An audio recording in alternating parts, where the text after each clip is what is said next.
2 புதிய தேர்தல் ஆணையர்கள் வரும் 15ஆம் தேதிக்குள் நியமனம் செய்யப்படுவார்கள் என தெரிவிக்கப்பட்டுள்ளது. நாடாளுமன்ற தேர்தல் நெருங்கி வரும் நிலையில் இந்திய தேர்தல் ஆணையர் அருண் கோயல் தனது பதவியை திடீரென ராஜினாமா செய்தார். மற்றொரு தேர்தல் ஆணையர் அனுப் சந்திர பாண்டேவின் பதவிக்காலம் கடந்த மாதம் 14ஆம் தேதி நிறைவடைந்த நிலையில் 3 தேர்தல் ஆணையர்களை கொண்ட இந்திய தேர்தல் ஆணையத்தில் தற்பொழுது தலைமை தேர்தல் ஆணையர் ராஜீவ்குமார் மட்டுமே பொறுப்பில் இருக்கிறார். இந்நிலையில் காலியாக உள்ள 2 தேர்தல் ஆணையர்களின் பதவிகளை நிரப்புவதற்காக மத்திய சட்டத்துறை அமைச்சர் அர்ஜுன் ராம் மேக்வால் தலைமையிலான தேர்தல் கமிட்டி அமைக்கப்பட்டுள்ளது.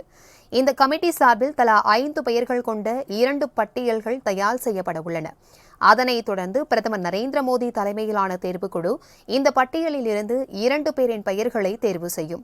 இந்த தேர்வுக்குழுவில் ஒரு மத்திய மந்திரி மற்றும் காங்கிரஸ் மக்களவைத் தலைவர் அதிர் ரஞ்சன் சௌத்ரி ஆகியோர் இடம்பெற்றிருப்பார்கள். இந்த குழு தேர்வு செய்யும் 2 நபர்களை தேர்தல் ஆணையர்களாக குடியரசுத் தலைவர் நியமனம் செய்வார். இந்நிலையில் தேர்தல் ஆணையர்களின் நியமனம் தொடர்பாக நடைபெறவுள்ள பிரதமர் நரேந்திர மோடி தலைமையிலான தேர்வுக்குழுவின் ஆலோசனைக் கூட்டம் வரும் 15ஆம் தேதி நடைபெறும் எனவும் அப்போது 2 புதிய தேர்தல் ஆணையர்கள் நியமனம் செய்யப்பட உள்ளனர் எனவும் எதிர்பார்க்கப்படுகிறது.